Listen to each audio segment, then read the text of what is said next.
본 콘텐츠는 부천문화도시 조성사업, 부천문화재단 시민미디어센터, 마을미디어 지원사업을 통해 제작되었습니다.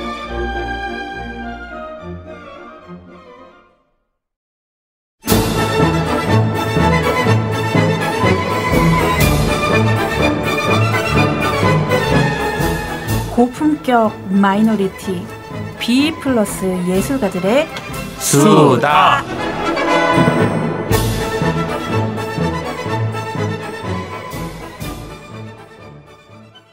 고품격 마이너리티 프로그램 B+ 예술가들의 수다입니다. 안녕하세요. 안녕하세요. 반갑습니다. 네, 오늘은 음악가들의 뒷이야기 네 번째 시간인데요. 벌써 독일의 작곡가 로버트 슈만의 음악과 생애에 대해서 한번 얘기를 좀 해보려고 해요. 슈만은 8살 때부터 피아노를 배우기 시작했다고 하는데요. 아주 어린 건 아니지만 그래도 어렸을 때 비교적 시작했죠. 그렇죠, 예. 그렇죠. 근데 재능이 굉장히 그때부터 매우 뛰어났다고 그런 얘기를 들었어요. 예. 근데 아버지가 좀 어렸을 때 돌아가시게 돼서 생계가 이제 어려워지게 되니까 어머니의 뜻에 따라서 그 독일 라이프치히 동독에 있죠. 그 대학에서 법학을 공부를 했다고 해요. 처음에는. 근데 사실 마음속에는 계속 음악에 대한 열정과 어떤 공부를 하고자 하는 그 마음이 그대로 남아 있었기 때문에 결국 예술가의 길을 가게 됐다고 그러네요. 뭐 7살부터 시작했다. 뭐 8살부터 시작했다. 4살부터 시작했다. 5살부터 시작했다. 뭐 이렇게 뭐 음악가들이 막 그런 게 있는데 만으로도 이렇게 표현할 수도 있는 부분이고. 네. 예. 근데 그 음악을 시작하는 나이가 중요한 게 7살, 8살을 넘어가잖아요. 그쵸. 그 이후로 넘어가면 이게 둔해지는 그런 게 있어요. 그러니까 그 배우는 천재성이 딱 이렇게 만들어지는 시기가 딱 7살, 8살 이전인 것 같아요. 그렇죠, 그렇죠, 그렇죠. 그 이후로 시작을 하면, 예. 그러니까 우리가 나이 들어갖고 기타 배우려고 죽으라고 연습을 해도 뭐 10년이 돼도 안 늘잖아요. 그러니까 이론적으로는 알아듣는데 너는 성격이 있긴 있는데 그런 사람들 말고는 독하게 하지 않으면 정말 힘들어요. 네네. 시금을 전폐하고 하는. 맞네요. 그 말씀이. 예. 뭐 이제 피아니스트의 길을 걷고자 했죠. 본인이 이제 어렸을 때부터 피아노를 잘 친다는 얘기를 듣고 했으니까. 그렇죠. 근데 이제 본격적으로 그 프리드리히 비크라는 스승의 문화생이 되는데 제대로 좀 배워보려고 하다가 무리하게 너무 연습을 했는지 그렇죠. 그것 때문에 손이 부상을 입게 돼가지고 도르래 뭐 달고 뭐 이렇게 막 그렇게 네 번째 손가락 다섯 번째 두 번째 손가락 그걸 좀 강화를 시키려고 그러니까 정말 위험한 짓을 한 건데 그렇죠. 그로 인해서 이제 피아니스트의 꿈이 좌절이 됐다고 그렇죠. 해요. 근데 그렇지만 이제 또 그 부상이 슈만을 또 작곡 활동에 또 몰두하게 하는 계기가 또 되었다고 하고요. 그렇죠. 또 이게 라이프치히 얘기를 조금 이렇게 나왔는데 그 이제 어머니의 뜻에 따라서 법학과에 이렇게 들어가서 이렇게 공부를 하지만 근데 라이프치히라는 그 도시가 분위기가 아시다시피 바흐가 활동을 했었고 그 다음에 그 게반트 하우스 그 되게 세계적인 콘서트홀이 있었고 그렇죠. 라이프치히 매일 밤은 아니지만 일주일에 한 2-3번 정도 그 세계적인 거장들이 와서 거기서 계속 이렇게 뭐 연주도 하고 또 오페라 하우스도 있고 하니까 음악을 즐기려고 하면은 그렇죠. 어쩔 수 없는 나가면은 즐길 수 그렇죠. 그래서 법학은 뭐 좀 고이 접어두고 정말 이렇게 음악에 몰두한 시기가 아니었나 하는 생각이 좀 들더라고요. 그런 분위기가 좀 이렇게 고순 선생님 좀 잘 이렇게 이해하시잖아요. 저 이렇게 보면은요 주위에 공부를 되게 잘하는 애들이요. 보면 음악도 잘해요. 그렇죠. 그런 애들이 중고등학교 때 보면 공부를 좀 잘했던 애들이 음악에도 되게 관심이 많아갖고 그래서 나중에 얘는 공부로 풀릴 거라고 생각을 했는데 나중에 졸업하고 만났는데 음악을 하고 있고 막 이런 애들이 있어요. 그렇죠. 근데 사실 머리가 좋은 사람들이 뭐든지 잘할 수밖에 없을 것 같아요. 이 음악도 일종의 언어거든요. 그렇죠. 수학 같은 거나 숫자 같은 거나 아니면은 무슨 문학 같은 그런 언어의 종류이기 때문에 그러니까 예를 들어서 뭐 리듬 같은 거 수학적인 거는 또 그런 것도 좀 많이 있잖아요. 옛날 무슨 피타고라스 같은 경우에도 수학도 하고 천문학도 하고 막 그쵸, 이런 거 있잖아요. 뭐 미켈란젤로라든지 그런 사람들이 다 보면은 모든 학문을 다 통틀어서 이렇게 머릿속에 다 담고 또 그거에 대해서 탐구하는 정신이 좀 있고 그래서 뭔가 어떤 본질에 대해서 굉장히 연구를 그렇죠. 그리고 책을 가까이 두고 계속 그거에 대해서 탐구를 하고 많은 거를 담으려고 하고 이런 그런 자세가 그렇죠. 그게 이제 모든 그런 학문을 하는 사람들한테는 필요한 것 같다. 그렇죠. 그래서 이제 좀 슈만 같은 경우에는 그 이제 문학적인 그런 어떤 재능도 뛰어나가지고요. 그 어떤 법적인 어떤 그런 어떤 판결문이라든지 뭐 그런 걸 또 연습을 또 많이 했을 테고. 그렇죠. 그 문학적인 어떤 그런 그 글쓰기에 재능이 많이 있어가지고. 자기가 이제 문학적인 어떤 그런 걸 표현할 때는 어떤 뭐 그 닉네임이 또 달라지는 경우가 오이제비우스, 플로레스탄 이런 식으로 이렇게 좀 그러니까 정신적으로 사실 좀 약간의 문제가 있어서 그 마음속에 본인이 가지고 있는 그 두 개의 캐릭터가 있었다고 해요. 그래서 양극성 해리장이라 그래서요. 양극성 해리장. 지금 이제 보면은 조현병 그렇죠. 근데 그게 어떤 거냐면 가만히 있으면은 계속 소리가 들려요. 그렇죠. 이렇게 자기를 욕하는 소리, 자기에 관한 소리 이런 게 계속 들려서 혼자서만 느끼는. 근데 음악하는 사람들이 그걸 가지고 있는 사람이 꽤 있어요. 보면 그게 이제 말하는 소리가 말로도 들리지만 약간의 멜로디컬하게 들리는 그런 점도 있어요. 그러니까 어떻게 보면 본인의 환상이나 기분이 만들어낸 거잖아요. 어떤 환상을 만들어 환각이나 환청이나 누구도 나한테 말을 안 했는데 아무도 얘기를 안 하는데 가만히 있어도 이렇게 계속 천장에서 소리가 들리고 이런 거예요. 저도 뭐 천장에서 소리는 지금 안 들리는데 한 번씩 이게 약간 조금 공연을 하고 난 다음에 조금 이렇게 좀 흥분된 상태에서 저희는 또 이렇게 뭐 7개의 언어, 4개, 5개 언어를 뭐 이렇게 여러 언어를 가지고 하다 보니까 이게 계속 제 머릿속에 맴돌아 가지고 에프랄리에티 콘체티 조코 건타보리가 이거 사랑의 묘약 가사다 이런 걸 계속 이렇게 해 가지고 새벽 3시 4시까지 못 자는 경우도 좀 있습니다. 그걸 그게 근데 얘기만 들어도 너무 고통스러울 것 같은데. 근데 이게 되게 피곤한데 그러니까요. 근데 그게 되게 이렇게 음악적으로 승화를 시키면 되게 그렇죠. 그걸 이용하는 사람도 있고 그거에 또 얽매여 있는 사람도 있고 여러 어떤 그 형태들이 있는 것 같아요. 이게 조현병 있는 사람들이 그 음악적인 재능이나 뭐 미술적인 재능이 많은 게 그런 부분이 좀 있는 것 같아요. 환각 환청에서 오는 그런 약간 조금 이게 일반 사람들이 가질 수 없는 그런 약간 감각이 그렇죠. 이런 게 좀 그게 왜냐면 계속 그 떠올려지고 계속 반복적인 게 나와야지 이게 악보에 적을 수 있는 거죠. 있지. 이게 한번 또 나왔다가 쑥 들어가고 한번 나왔다가 쑥 들어오면 이게 또 나올 때까지 기다려야 되는 게 또 엄청나게 그러겠네요, 진짜. 보통 일이 아닌데. 네, 그래서 뭐 좀 더 긍정적인 좀 얘기를 좀 하자면 또 이렇게 그런 그 문학적인 거, 그 글을 잘 쓰다 보니까 잡지, 음악 잡지 회사에서도 일을 하셨고 그걸로 인해 가지고 뭐 요하네스 브람스라든지 많은 그 후대 그 저희 작곡가들한테 많은 기회도 주고, 많은 영향을 끼쳤던 것 같습니다. 맞아요. 그 어떤 이제 부상으로 인한 이제 피아니스트의 꿈이 좌절되고 작곡에 몰두를 하게 되면서 이제 슈만의 초기 작품들이 대부분 이제 피아노 곡들이었다고 해요. 전반적으로 이제 피아노 곡을 작곡하는 것에 있어서 특별한 재능을 더 나타냈었는데, 그렇죠. 그리고 또 이제 그가 갖고 있는 어떤 특유의 어떤 그런 섬세한 감성 같은 게 피아노 곡을 창작하는 데 있어서 더 많은 어떤 빛을 이제 낼 수 있었겠죠.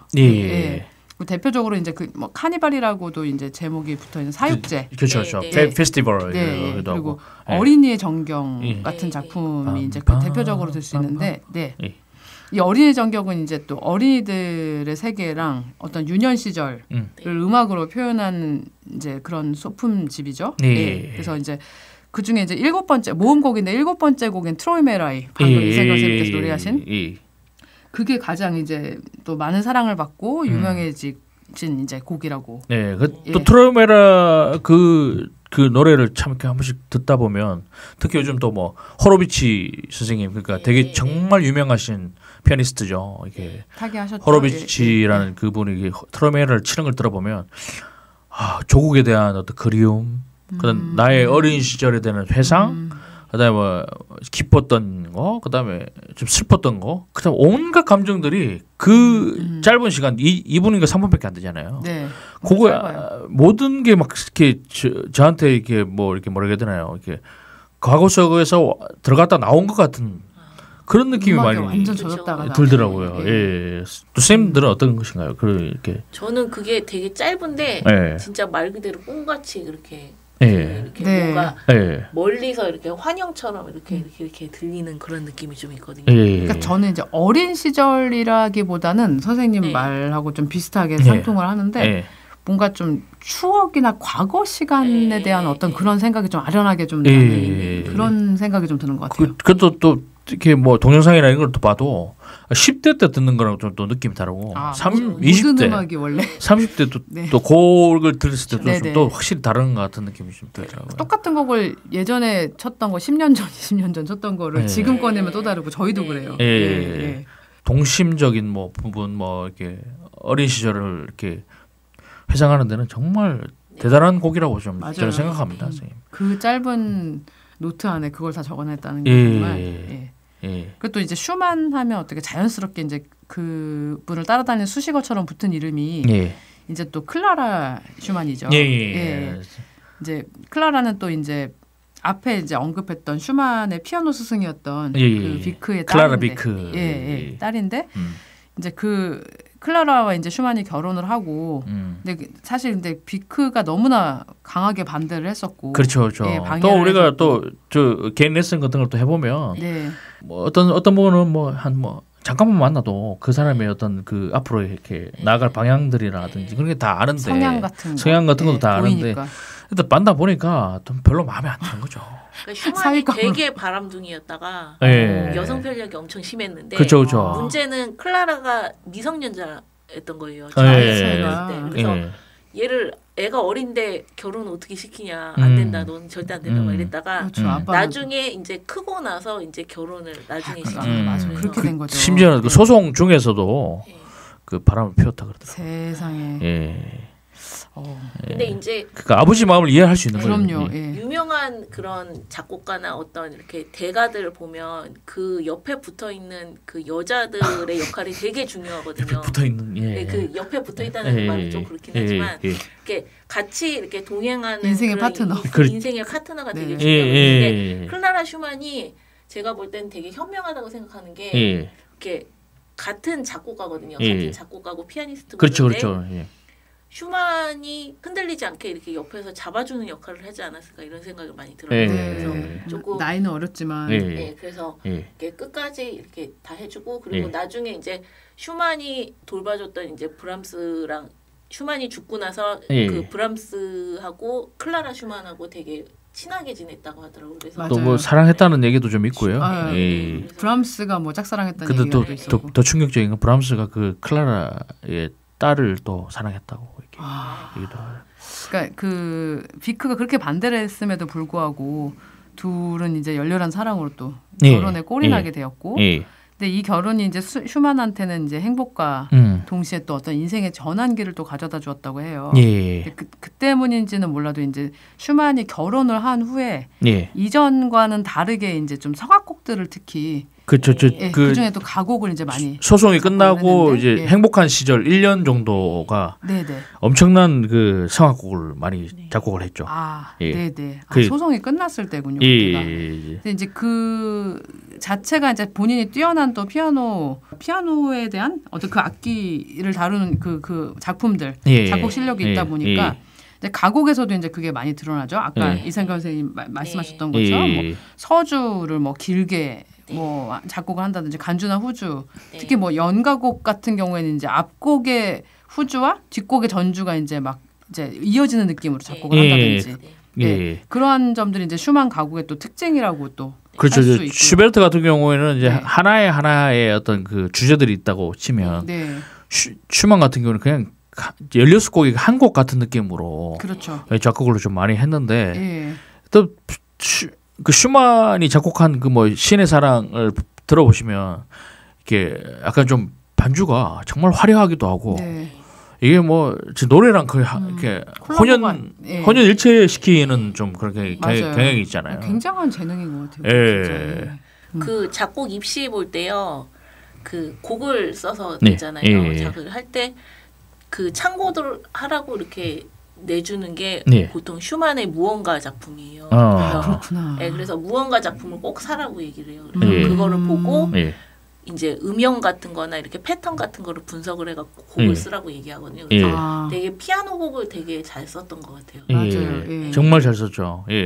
사실 뭐 우리 성악가 입장에서는 그 이제 짧은 가사지만 끝나도 되는데 그 한 열 몇 마디를 더 이렇게 붙여가지고 막 더 막 길게 쓰고 화려하게 이제 수식을 해주는 어떤 그런 길게 써가지고 저희는 좀 쉬는 좀 그 타이밍인데 그만 좀 연주를 했으면 좋겠는데 성악하시는 분들 쉬는 타이밍이 되게 중요하지 않나요? 근데 너무 이렇게 피아노 쪽에 좀 주목을 받으니까 그렇죠. 장단점이 있을 수 있을 것 조금 이렇게 약간 주제와는 좀 다르게 약간 좀 뭔가 이렇게 피아니스트를 더 보이게 하는 듯한 느낌이 좀 많이 있어요. 또 노래가 들어왔을 때는 또 이제 보조 역할을 딱 해줄 수 있어야 또 이게 센스 있게 또 반주를 하는 거예요. 그런데도 좀 뭐 그런 신의 사랑 같은 경우에는 또 최고의 피아니스트와 최고의 성악가들이 또 많이 또 연주를 많이 하잖아요. 같이. 하게 되면 또 둘이의 어떤 신경전과 뭐 어떤 전혀 없진 않을 것 같아요. 돋보이려고 하는 어떤 그런 좀 그런 것도 있고, 많이 좀 생각이 많아지는 것 같더라고요. 이제 또 그리고 또 하나 이제 슈만의 그 가곡의 특징이 이제 뭐 긴 서주에 있어서 뭐 조성 구분이 쉽지 않은 것도 이제 또 슈만 가곡의 특징 중 하나라고 하는데요. 이제 대표적 가곡으로 뭐 연가곡집인 아까 말씀하셨던 시의 사랑, 그리고 여인의 사랑과 생애, 그렇죠.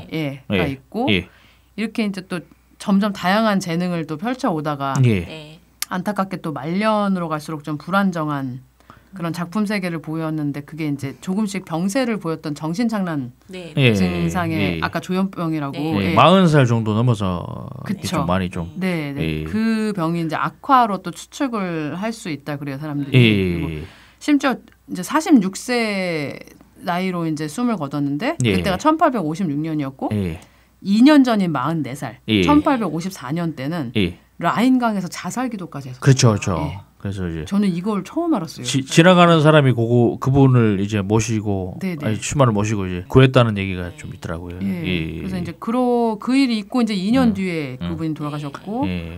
근데 되게 정말 그 굉장히 센시티브하고 그 특유의 어떤 감성으로 어떤 그런 매력적인 곡들을 많이 남겼었는데 좀 더 건강하게 삶을 살 수가 있었으면 또 이제 더 아름다운 곡들이 또 많이 남지 않았을까. 그렇죠. 충분히 그게 좀 있죠. 그럼 또 안타까운 생각이 들기도 했어요.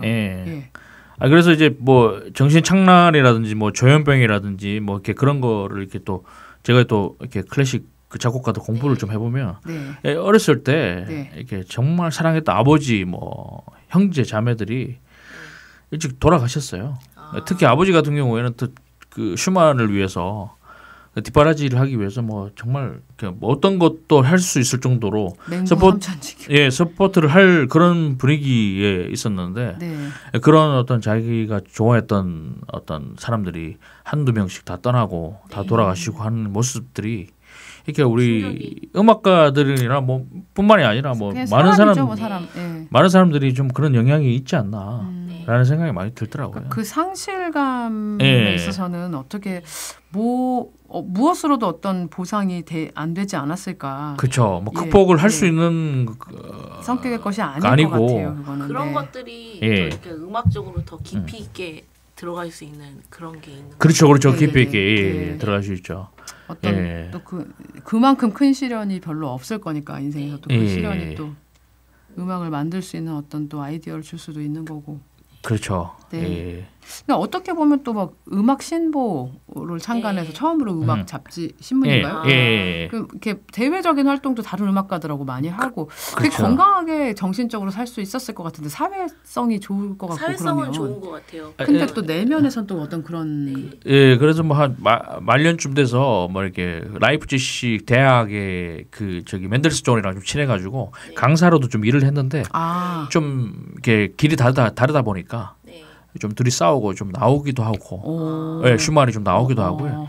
그다음에 이제 슈만이 또 작은 그 오페라단에 가서 지휘를 좀 했는데 단원들이랑 좀 불화가 좀 많이 생겨서 싸워서 나오기도 하고, 성격적으로 좀 약간 이렇게 업다운이 심하다. 있었죠. 아니면 뭐 소심한 걸 수도 있고 리더로 간 건데 지휘를 하거나 확실하지 못했다든지 뭐 이렇게 뭐 음악적인 거야 뭐 이게 뭐 워낙 대가다 보니까 자기 뜻대로 움직여주지 않으면 이렇게 조율해 나가는 게 좀 또 힘들지 않았나라는 생각이 그랬을 수도 있을 것 같아요. 그래도 클라라 슈만이 더 엄청나게 이렇게 우리가 이렇게 슈만한테 좀 많이 가려져 가지고 그 클라라 슈만이 대단한 사람인 걸 아시잖아요. 그 우리 그 독일 그 마르크 백마르크의 얼굴이 들어가. 약간 심사임당 같은 그런 느낌으로다가 되게 유명한 분인데 슈만이 좀 많이 우리한테는 좀 가려져 있어가지고 굉장히 또 탤런트가 있던 엄청 엄청 피아노 작곡으로 이렇게 하고 피아니스트이기도 하고 하다가 이제 슈만이 작곡으로 좀 하다 보니 하니까 클라라 슈만이 이 작곡은 남편이 하고 자기는 이제 피아노한테 전념을 하겠다.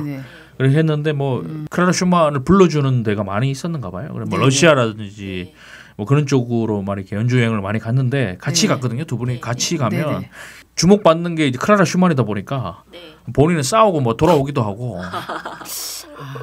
어떻게 보면은 조금 클라라 슈만이 더 똑똑하고 외조를 잘하지는 못하셨네요. 또 자식들 8명이 있으니까 8명, 7명이 있으니까 그 애들 좀 케어를 해야 되고 남편 이렇게 왔다 갔다 하는 거 잡아줘야 되고 본인 또 연주 활동을 해야 되고 되게 중심을 딱 잡고 있었던. 그러니까요. 우리나라 같은 경우는 우리나라 슈만의 어떤 작곡했던 그런 시인의 사랑만 주목하고 단편적인 거 보지만 독일 사람들은 그 클라라 슈만의 어떤 그 남편 잡아주고 애들 케어하고 본인 연주 활동하는 그 70살, 80살까지 살았거든요.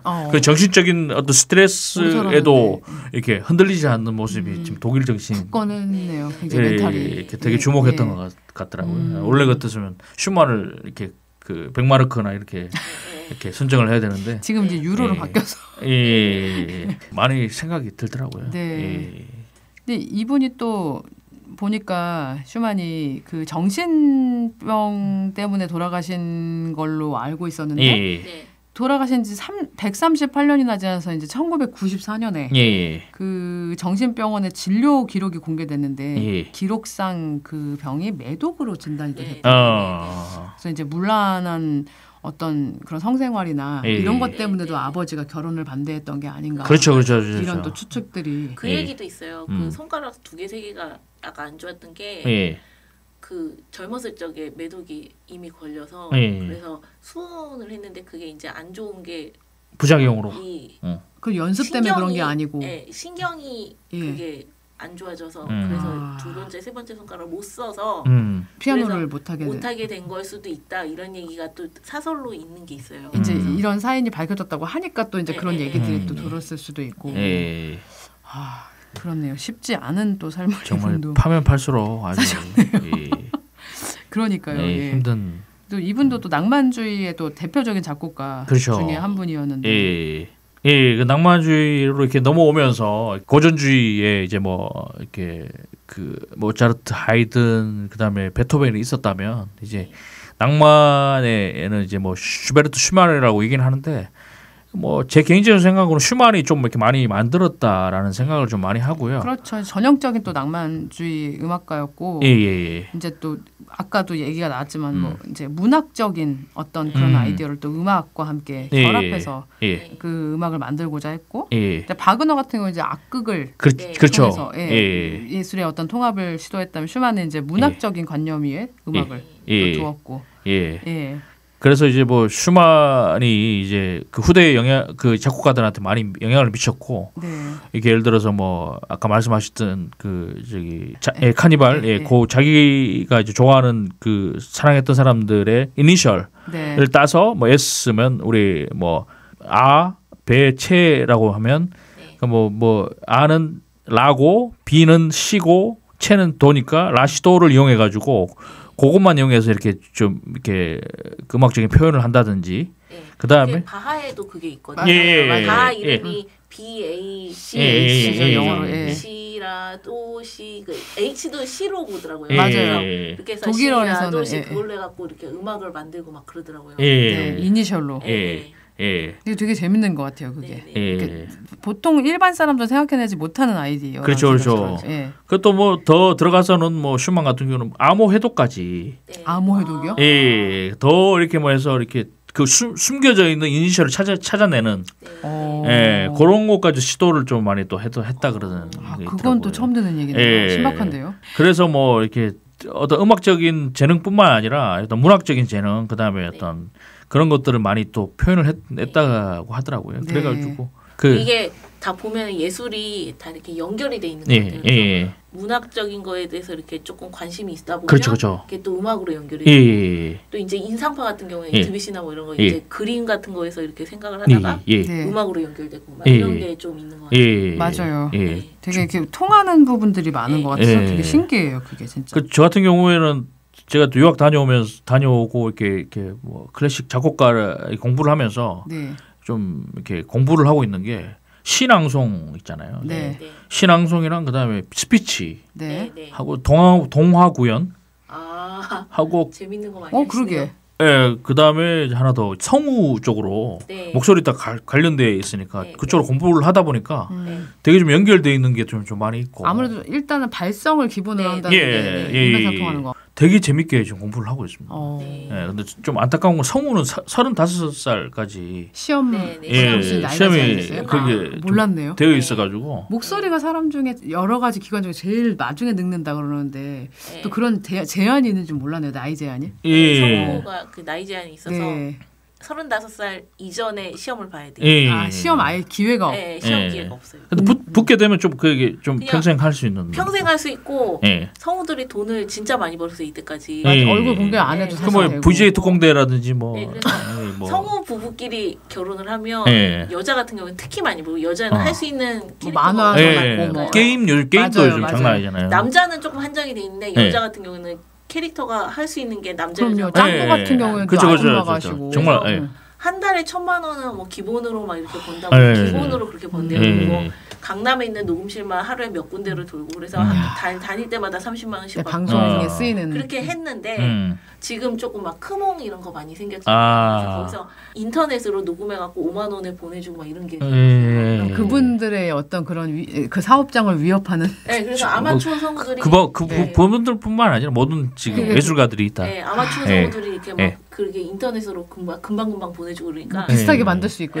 또 마음에 들어 하면. 그렇죠. 그러니까 굳이 비싸게 안 하지. 그렇죠. 그렇게 됐다고 그러더라고요. 뭐 그것뿐만 아니라 다시 슈만으로 하겠습니다. 이제 마지막으로 이제 음악 비평가로서의 슈만의 어떤 그런 또 면모에 대해서 조금 얘기를 해보자면 아까 말씀드렸듯이 이제 그 음악 신보 그거를 통해서 이제 당대 음악가들의 음악을 평가하고 비평을 했었는데요. 이제 초기에 이제 슈만이 되게 감탄했던 음악가가 이제 같은 나이에 폴란드 피아니스트 쇼팽이었다고 해요. 비평을 하기를 모두들 모자를 벗어서 제끼고 천재가 등장했기 때문에 뭐 이런 식으로 굉장한 환호하라. 환호하라고. 그렇게 쇼팽한테 엄청난 찬사를 또 보냈었다고 하고 하지만 이제 쇼팽은 슈만의 과도하다 싶을 정도의 찬사에 오히려 부담스럽다는 반응을 보였다고 그런 또 얘기가 있어요. 또 자기하고 결이 좀 맞는 그게 좀 있죠. 뭐 예를 들어서 뭐 저기 슈만을 찾아온 사람이 바그너도 있었고요. 그다음에 뭐 리스트도 왔지 않을까라는 생각이. 쇼팽하고 리스트는 또 이제 슈만이 근데 되게 센시티브한 사람이기 때문에 쇼팽의 음악에 더 빠질 수 있을 것 같아요. 저도 개인적으로 쇼팽 같은 경우에는 저도 음악 강의 때 항상 얘기하는 거지만 좀 누구나 좋아하는 야상곡이라든지 뭐 어떤 그 상황 설정에 따라서도 좀 많이 다를 수 있는. 근데 리스트는 너무 퍼포먼스적인 뭐 파가니니적인 어떤. 근데 또 이제 한편으로는 이제 젊은 브람스를 당시에 뭐 발굴하고. 그렇죠. 같이 살았다고. 그건 몰랐네요. 또 프랑스에서 인정받지 못했던 어떤 그 작곡가가 베를리오즈를 독일에 또 알리고 그렇게 주목받지 못하고 있던 재능 있는 음악가들을 널리 알리는 역할도 했었다고. 그렇죠. 음악에 대해서 이렇게 뭔가 이렇게 해안 같은 게 있었던 그런 것 같아요. 그렇죠. 네. 그렇죠. 오늘은 독일의 작곡가 슈만에 대해서 또 이렇게 알아봤는데요. 회를 거듭할수록 참 이렇게 재밌는 것 같아요. 음악가들 뒷이야기가 그쵸. 예, 저희만 재밌나요? 아니 우리도 이렇게 그 같은 모습이고 예, 또 할 얘기가 참 많이 있는 것 같더라고요. 네, 그분들도 어떻게 보면 사람으로서의 삶을 살다 가신 분이니까 뭐 지인들도 있었을 거고 삶이 뭐 궁핍했을 수도 있고 부유했을 수도 있고 이런 얘기들이 참 재밌는 것 같아요. 네. 또 고수진 선생님 또 재밌어 하시니까 감사하고. 저도 즐겁습니다. 선생님들 덕분에 제가 또 많은 또 아이디어를 내서 아이고 또 이렇게 마지막으로 거의 뭐 이렇게 후대의 어떤 그 예술가들이 많이 발굴되어지고 그다음에 슈만 같은 사람이 좀 많이 나와서 너무 막 인기 있는 쪽 말고 가려져 구석에 있는 사람들을 발굴해 줬으면 좋겠다. 어떤 좀 이렇게 숨겨진 보화를 찾아내는 어떤 그런 것처럼. 그렇죠.